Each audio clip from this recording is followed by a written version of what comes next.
할렐루야. 하나님의 크신 은혜가 오늘 예배하는 여러분과 함께할 줄로 믿습니다. 성경에서 말씀하듯이 이 하나님은 멈추어 계신 분이 아니고 언제나 일하고 계신 분입니다. 창세전부터 지금까지 온 우주 만물을 통치하시는 것은 물론이고 우리 인생의 삶 속에서 하나님의 뜻을 위하여 예배하시고 또 인도하십니다. 그래서 우리에게 주어지는 이 매일매일의 시간도 하나님의 일하심 속에 포함되어 있는 그런 시간입니다. 우리는 이 하나님께서 하신 일을 가리켜서 뭐라고 말하는가 하면은 하나님의 역사라고 말을 합니다. 이런 관점에서 보면은 우리의 삶은 하나님의 크고 작은 역사를 체험하는 현장입니다. 내가 살아가는 내 삶의 현장이 아니고 하나님의 역사를 체험하는 삶의 현장이라는 것이죠. 하나님을 알지 못하는 시절에는 모든 일들이 다 우연이라고 생각을 했습니다. 철저하게 내 노력의 결과라고 생각을 했습니다. 흔히 하는 말로 나 참 운이 좋았다라고 말하기도 했습니다. 그러나 우리가 믿음을 가지게 되면 이러한 시각에 변화가 생기기 시작합니다. 그때부터는 우리 삶 속에서 하나님의 역사, 하나님의 손길을 발견하는 것이죠. 그때 그 일이 하나님께서 인도하신 일이었구나. 그때 그 결정이 내 결정인 줄 알았는데 성령께서 나를 움직이셨구나. 하나님의 역사였구나. 하나님의 깊으신 뜻이 있었고 손길이었구나 라는 것을 우리는 나중에서야 깨닫게 되는 겁니다. 그래서 신앙생활을 한다고 할 때에는 이 신앙이라는 말 자체가 그렇습니다. 믿을 신자에다가 따를 앙자를 씁니다. 그래서 우리가 무엇을 믿는가 하면은 하나님을 믿습니다. 하나님의 말씀을 믿습니다. 또 하나님을 통하여 나타난 역사들을 믿습니다. 또 예수 그리스도를 믿습니다. 그리고 그것을 따르고 의지하며 살아가는 것, 이것이 신앙, 믿음이라고 말을 합니다. 이런 의미에서 보게 될 때에 우리는 과연 진정한 신앙생활을 하고 있는지 한번 돌이켜보게 됩니다. 오늘 하나님은 나에게 무엇이라 말씀하시는가? 하나님은 나에게 무엇을 원하고 계시는가? 하나님은 나를 어떻게 바라보고 계신가? 내가 늘 이것을 인식하고 내가 그것을 생각하며 살아가는 것, 그것이 가정이든 직장이든 사업이든 공부이든 이것으로 어떻게 하나님을 기쁘게 할까 늘 마음에 두고 사는 삶이 바로 신앙생활이라는 뜻입니다. 주일에는 모두가 신앙생활하는 것 같이 보입니다. 이곳에서는 하나님이 지금 어떻게 나를 보고 계실까 이 마음이 듭니다. 근데 이 문을 벗어났을 때, 우리가 이 교회 문을 벗어났을 때 과연 그때에도 하나님이 나를 어떻게 바라보고 계실까? 하나님이 나에게 무엇을 원하고 계실까?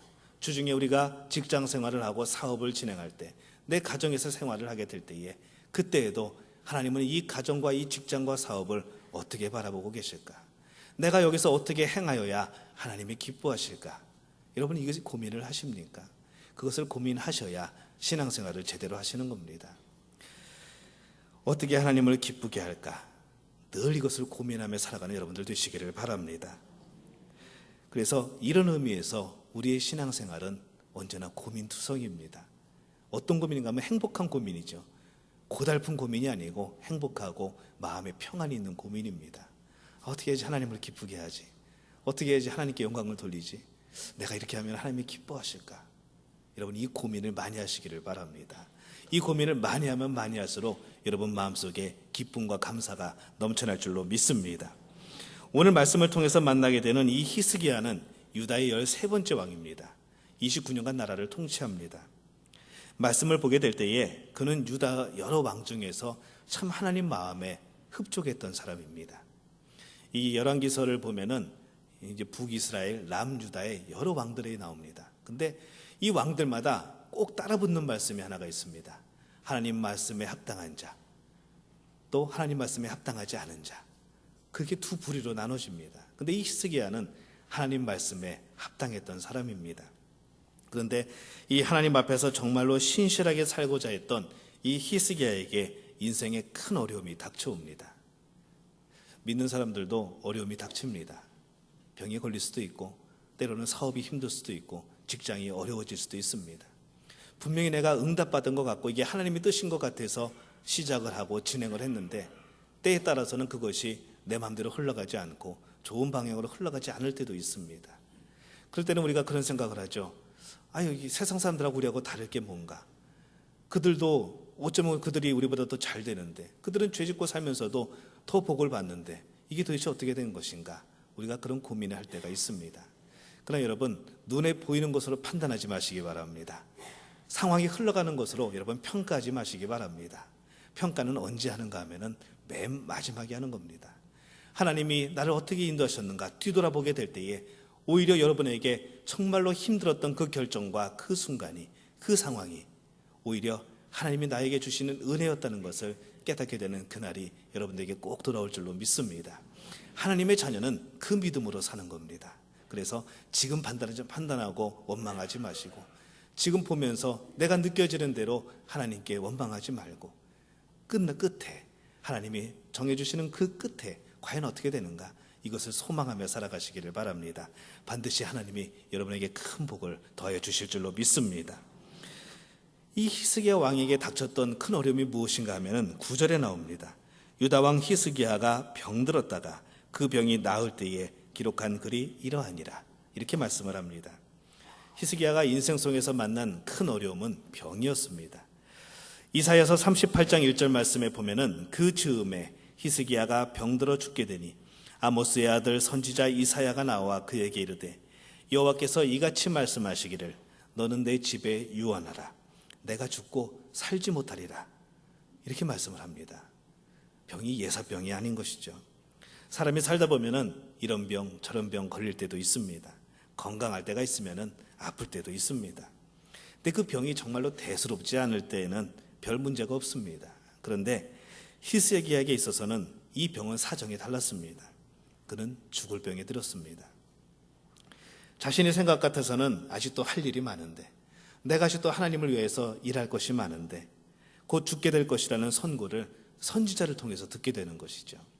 얼마나 낙심이 됐을까요?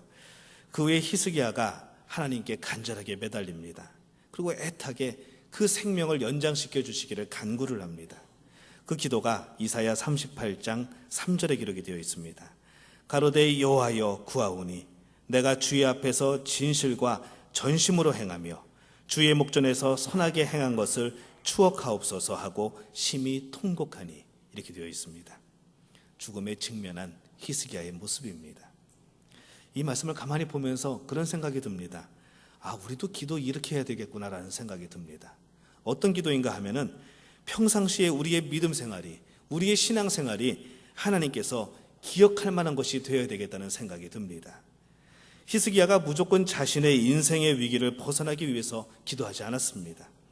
기도하되 지난날에 하나님께서 보시기에 기억하실 만한 일들, 하나님을 위해서 최선을 다해 섬겼던 일들을 열거하면서 기도를 합니다. 교만하게 내가 이렇게 섬겼는데 하나님 좀 더 살려주셔야 되는 것 아닙니까? 하나님 이건 좀 응답해 주셔야 되는 것 아닙니까? 내가 어떻게 하나님을 섬겼는데, 이런 마음이 아닙니다. 이런 교만의 마음이 아니라 정말 겸손한 마음으로 하나님께서 그것들을 기억하시고 긍휼을 베풀어 주실 것을 그가 애타게 또 간절하게 그렇게 기도를 하고 있습니다. 여호와여 구하오니 내가 주의 앞에서 진실과 전심으로 행하며 주의 목전에서 선하게 행한 것을 추억하옵소서. 이것이 히스기야의 기도였습니다. 그렇다면 저와 여러분은 어떻습니까? 우리에게 평안한 삶, 은혜로운 삶의 순간들을 허락해 주셨을 때 우리는 과연 어느 정도 하나님께서 기억하실 만한 그런 삶을 살아왔는가? 우리가 기도를 할 때는 언제인가 하면은 문제가 터지면 기도합니다. 뭔가 막다른 골목에 이르고 뭔가 더 이상 해결 방법이 없고 더 이상 내가 어찌할 수 없을 때 우리는 그때서야 기도의 자리에 나와서 하나님 도와주십시오라고 기도를 합니다. 근데 그 다음에 응답이 되면 어떻게 될까요? 하나님이 역사를 일으키시죠. 도와주시는 분들을 보내고 상황이 그렇게 좋아지게 되고 다 문제가 풀립니다. 그 다음에 우리의 모습은 어떤가 하면 다시 원상태로 돌아갑니다. 예전에 하나님의 은혜를 몰랐던 삶으로, 하나님의 은혜에 감사해서 더욱더 그 평안할 때, 행복할 때, 무엇인가 내 손에 쥐고 있을 때, 내가 무엇인가 시간을 내어 할 수 있을 때 하나님을 섬기고 더 충성하고 하나님이 기억하실 만한 일들을 남겨야 되는데 우리가 그렇지를 못합니다. 오히려 퇴색해져 버립니다. 퇴보해 버립니다. 그리고 또 언젠가 문제가 닥치면은 그때는 다시 한번 하나님 앞에서 또 기도하겠죠. 그렇게 우리가 발행해 놓은 부도수표가 얼마나 많은지 모릅니다. 누가 그런 농담을 합니다. 천국에 갔더니 부도수표가 잔뜩 쌓여 있답니다. 그거 뭔가 봤더니 하나님 이렇게 해주시면 내가 이렇게 하겠습니다 해가지고 써오는 기도들이 그 부도수표에 잔뜩 적혀 있답니다. 나중에 보니까 다 잊어버리고 그냥 부도낸 것들이죠. 우리의 삶은 그렇지 않은지 여러분 돌아보시기를 바랍니다. 과연 여러분들이 하나님이 기억하실 만한 삶을 살았는가? 이 질문에 예라고 대답할 수 있는 여러분들이 되시기를 예수님의 이름으로 축원합니다. 결국 히스기야의 기도는 하나님의 응답을 받습니다. 히스기야의 기도를 들으시고 그가 하나님 앞에서 신실하게 살았던 많은 순간들을 하나님이 기억을 하셨습니다. 그 결과 히스기야는 15년이라는 생명을 연장을 받습니다. 이 히스기야가 받은 응답은 사람의 노력이 아닙니다. 또 우연이라고 하는 말도 적당하지 않습니다. 오로지 하나님의 역사이시죠. 히스기야를 통하여서 영광을 받으시려는 하나님의 그런 은혜입니다. 하나님의 일하심입니다. 그것이 응답이 된 겁니다. 히스기야가 그의 인생 속에서 이 살아계셔서 역사하시는 하나님을 체험합니다. 근데 이러한 체험을 가진 히스기야가 그 다음에 하는 일이 있습니다. 이것이 참 복된 일이었습니다. 9절에 보면은 유다왕 히스기야가 병들었다가 그 병이 나을 때에 기록한 글이 이러하니라. 기록한 글이 이러하니라. 자신이 체험했던 하나님의 역사, 사람은 금방 잊어버립니다. 아무리 좋은 일이라도 시간 지나면 잊어버립니다.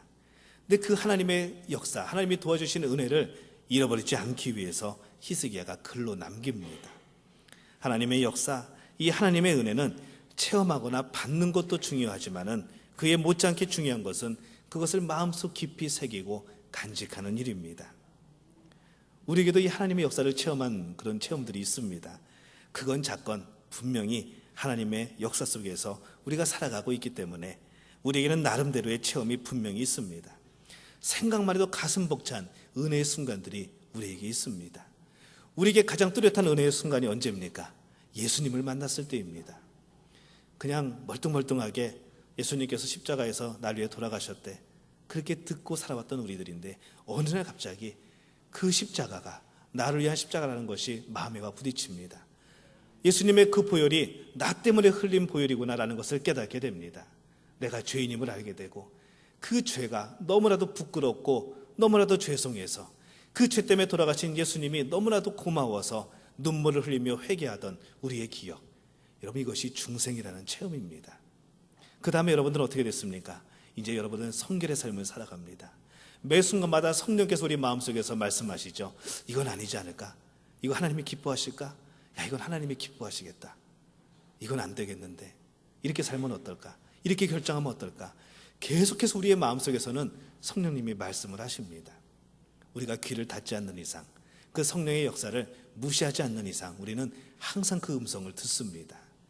그래서 결정하는 일들은 하나님이 인도하십니다.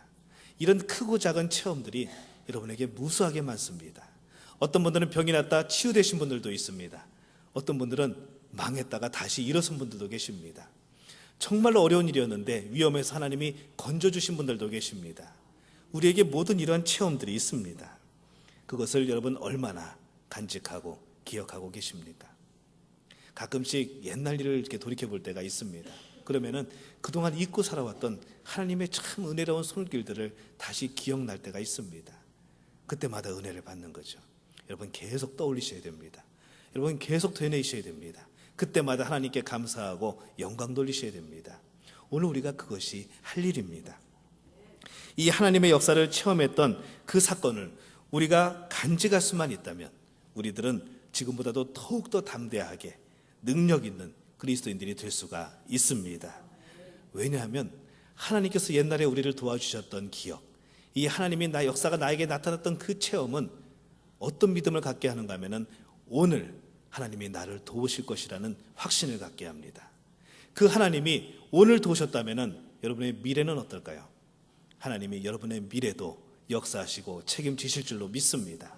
그렇기 때문에 내 과거와 현재와 미래를 하나님이 함께 하시고 하나님이 도와주시고 역사하신다면은 뭐가 두렵겠습니까? 뭐가 못할 것이 있겠습니까? 우리는 그것을 통하여서 이 역사를 되새김을 통하여서 우리는 담대한 신앙을 가지게 됩니다. 히스기야는 그가 자신이 체험했던 일들을 사실 그대로 기억을 합니다. 또 자신이 받은 은혜를 글로 남겨서 고이고이 간직을 합니다. 근데 그것을 본인만 읽었을까요? 궁중에 사람들이 많죠. 신하들이 다 압니다. 나중에는 백성들까지 전부 다 압니다. 온 나라가 다 알게 되는 것이죠. 15절 이하의 말씀을 보면은 히스기야가 하나님의 역사를 체험한 후에 고백이 나옵니다. 주께서 내게 말씀하시고 또 친히 이루셨사오니 내가 무슨 말씀을 하오리이까? 내 영혼의 고통을 인하여 내가 종신토록 가끈히 행하리이다. 이렇게 고백을 합니다. 가끈히 행한다는 말, 참 요즘에 안 쓰는 말입니다. 히브리어로 에다데라는 단어를 씁니다. 근데 이 단어를 보면은 어떤 의미가 있는가 하면은 옛날에 구약시대 때 하나님의 성전을 향하여서 백성들이 행진을 합니다.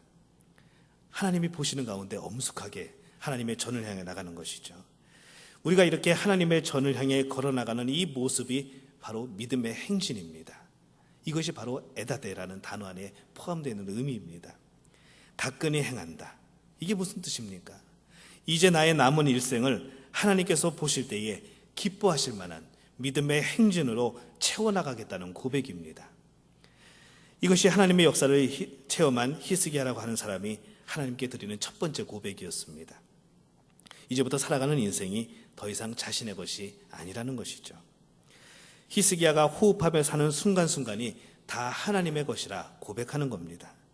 그래서 히스기야는 이 모든 일들을 하나님 보시기에 기뻐하실 만한 것들로 채우고자 했습니다. 참이 얼마나 귀한 신앙의 고백입니까? 오늘 사는 우리는 어떻습니까? 그저 사니까 사는 겁니까? 아니죠. 우리는 이미 죄로 인해 죽은 자들입니다. 우리의 죄와 허물, 그것을 생각하면은 우리는 하나님 앞에서 결코 살 수 없는 사람들입니다. 그런데 예수 그리스도의 십자가의 은혜로 우리를 살려주십니다. 새 생명을 얻게 된 히스기야가 그 은혜를 기록하며 또 기록할 때에 고백할 때에 내가 종신토록 가끈히 행하리이다. 그렇게 고백합니다. 그것처럼 이제는 그 고백이 우리의 고백이 될 수 있기를 바랍니다. 한번 따라해 볼까요? 내가 종신토록 가끈히 행하리이다. 우리의 남은 생애가 오로지 하나님 앞에서 사는 삶으로 채워져야 할 것입니다. 우리의 젊음이, 우리의 건강이, 우리의 물질이, 우리의 재능이, 또 우리의 미래가 다 하나님의 것이 되어야 됩니다. 그래야지 하나님의 역사가 그 가운데 나타나게 됩니다. 하나님이 원하시는 그 일에 쓰임을 받는 여러분들 되시기를 예수님의 이름으로 축원합니다.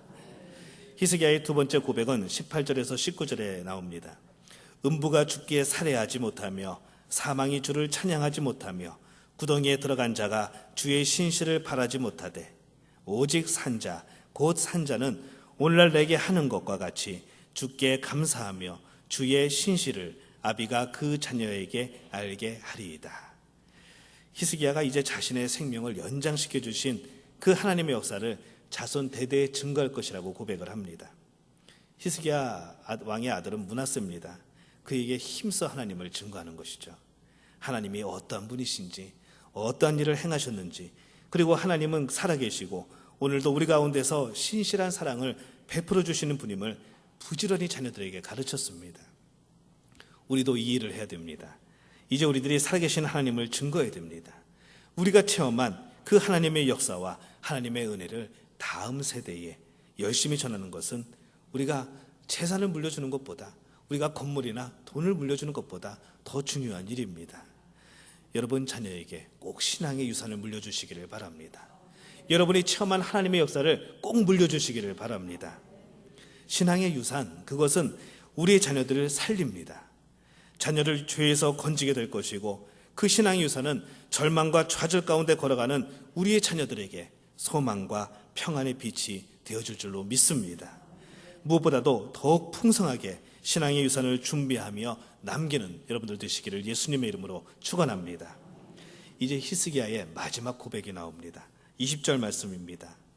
여호와께서 나를 구원하시리니 우리가 종신토록 여호와의 전에서 수금으로 나의 노래를 노래하리이다. 이렇게 고백을 합니다. 이 말씀에 기록된 히스기야의 또 하나의 고백은, 그것은 그의 남은 생애 동안 하나님의 전을 마음을 다하여 섬기겠다는 결심의 고백입니다. 이 비슷한 내용들이 성경에 참 많이 나옵니다. 다윗도 그랬고 고라의 자손도 그랬고, 시편 84편에 보면은 이러한 고백의 찬송이 또 나옵니다. 만군의 여호와여, 주의 장막이 어찌 그리 사랑스러운지요. 내 영혼이 여호와의 궁정을 사모하여 쇠약하며 내 마음과 육체가 생존하시는 하나님께 부르짖나이다. 나의 왕 나의 하나님 만군의 여호와여, 주의 제단에서 참새도 제 집을 얻고 제비도 새끼들 보금자리를 얻었나이다. 주의 집에 거하는 자가 복이 있나이다. 저희가 항상 주를 찬송하리이다. 왜 하나님의 전을 향해서 이런 찬양을 하고 기도를 했을까요? 열왕기상 9장 3절 말씀에 보면은 하나님이 이렇게 말씀을 합니다. 저에게 이르시되 내가 내 앞에서 기도하며 간구함을 내가 들었은즉 내가 너의 건축한 이 전을 거룩하게 구별하여 나의 이름을 영영히 그곳에 두며 나의 눈과 나의 마음이 항상 거기 있으리니, 이렇게 말씀을 합니다. 하나님의 눈, 하나님의 마음이 그 하나님의 전에, 성전에 있다는 말씀입니다. 히스기야의 마음은 모든 희망이 사라지고 죽음 앞에 있던 자신을 살려주신 하나님, 바로 그 하나님께서 그 눈과 마음을 항상 두시겠다고 약속하신 그 하나님의 성전, 그 성전을 사랑하고 존귀하게 여기고 그렇게 살아가는 것이 결국에는 내가 하나님을 사랑하고 하나님을 영화롭게 하는 길임을 깨닫던 겁니다. 이 시대를 사는 우리에게도 이러한 고백이 절대적으로 필요합니다. 신약시대에 있어서는 하나님의 전인이 교회는 의미가 더 넓어집니다. 사도행전 20장 28절 말씀 보면은 교회는 하나님께서 자기의 피로 사신 교회라고 표현을 합니다. 예수 그리스도의 대속의 피로서 사신 교회라고 표현을 합니다. 이 교회가 바로 온 세계에 세우신 하나님의 교회이고 또 우리가 섬기고 있는 바로 이 교회입니다. 그렇다면 이 교회를 향해서 우리는 어떻게 살고 어떻게 고백해야 됩니까?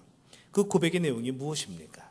바라기는 히스기야처럼, 그리고 시편의 기자처럼 진정으로 하나님의 교회를 사랑하고 또한 마음을 다해 섬기는 저와 여러분이 되시기를 축원합니다. 우리가 교회를 위해서 꼭 해야 될 일이 있습니다. 잠언 11장 11절 말씀에 보면은 성읍은 정직한 자의 축원을 인하여 진흥하고 악한 자의 입을 인하여 무너지느니라, 이렇게 말씀을 합니다.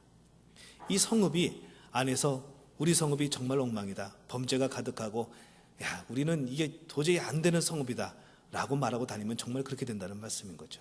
하지만 그 성읍의 사람들이 우리 성읍은 하나님이 함께 하시는 성읍이고 하나님의 역사가 나타나는 성읍이고 서로 사랑의 마음이 넘쳐나는 성읍이고 계속해서 이 축복을 하게 될 때 그 성읍이 진흥을 한다는 말입니다.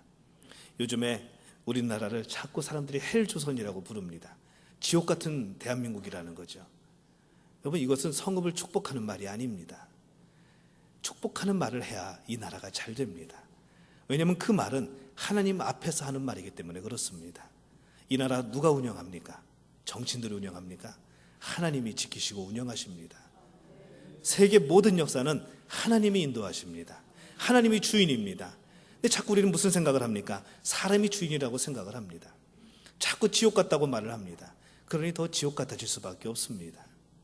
교회를 향해서도 마찬가지입니다. 우리가 입을 열어서 교회를 축복하시기를 바랍니다. 그 축복이 바로 여러분들에게 임합니다. 교회를 향하여서 때로는 섭섭한 일이 있을 수 있습니다. 하지만 여러분 언제나 기억할 것이 있습니다.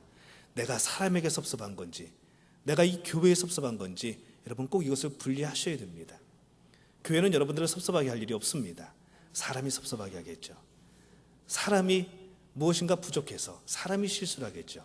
교회는 하나님의 눈과 마음이 있는 곳입니다. 그 교회가 여러분들을 섭섭하게 하지 않습니다. 근데 우리는 자꾸 무슨 말을 합니까? 아유, 교회에서 시험 들었어. 교회가 나를 섭섭하게 해. 교회가 나를 인정해 주지 않아. 교회는 여러분들을 인정해 주는 곳이 아니라 여러분들이 하나님을 섬기는 곳입니다. 사람이 섭섭하게 하는 거겠죠. 이 두 가지를 꼭 분리하시기를 바랍니다. 그래서 우리가 이 교회를, 이 하나님의 전인 교회를 늘 축복하며 나가게 될 때에 그 복은 어디 딴 데 가지 않습니다. 바로 여러분 자신에게 임하는 복인 줄로 믿으시기를 바랍니다. 여러분이 바라기는 하나님의 역사를 체험하면서 그 체험을 하면 할수록 더욱더 하나님을 기쁘게 하는 삶을 살아가게 되시기를 바랍니다. 이 귀하고 복된 소식, 그 놀라운 체험들을 혼자만 누리는 것이 아니라 가족들을 비롯해서 우리가 알고 있는 모든 사람들에게 전파하시기를 바랍니다. 또 주님의 몸된 교회를 사랑하는 성도들이 되시기를 바랍니다. 이것이 하나님의 역사를 체험한 사람들의 살아가는 모습이어야 합니다. 히스기야가 남은 생애를 이렇게 하나님의 뜻을 쫓아 살았던 것처럼 우리 모두의 삶이 우리의 가정과 교회, 나아가서는 사회 속에서 하나님의 역사를 체험하며 사는 그런 아름다운 삶으로 이어지게 되시기를 바랍니다. 그래서 우리 모두가 더 많은 하나님의 역사를 체험하고 하나님 앞 보시는 그 앞에서 믿음의 행진을 하는 그런 분들이 되시기를 바랍니다. 오늘도 하나님이 여러분들을 바라보고 계십니다. 여러분들이 어떤 마음으로 말씀을 듣고 어떤 마음으로 찬양을 하고 어떤 마음으로 성가대의 찬양을 들었는지 모르겠습니다. 어떤 마음으로 성시교독을 했고 어떤 마음으로 신앙 고백을 했는지 모르겠습니다. 그러나 언제나 우리가 살아가는 매 순간순간마다 우리가 하나님 앞에 살아감을 기억하고 하나님 보시는 그 앞에서 하나님이 기뻐하실 만한 믿음의 행진을 하는 분들이 되시기를 바랍니다. 그렇게 살게 될 때에 여러분의 삶에 하나님이 주신 승리가 넘쳐나게 될 줄로 믿습니다. 이 복을 경험하는 우리 성도들 되시기를 예수님의 이름으로 축원합니다. 기도하겠습니다. 하나님 아버지, 은혜와 사랑에 감사합니다. 하나님의 역사하심이 우리를 향하여 도우시는 그 손길이 풍성하게 넘치고 있음을 고백합니다. 오늘 하나님 앞에 우리가 살아가오니 이 하나님의 역사를 체험하며 그것을 전하며 남기며 또 우리가 그 역사를 통하여서 하나님의 전을 더욱더 열심히 섬기는 자들 되게 도와 주옵소서. 늘 하나님 앞에 살아가는 겸손한 마음이 되게 하여 주옵소서. 예수님의 이름으로 기도하옵나이다. 아멘.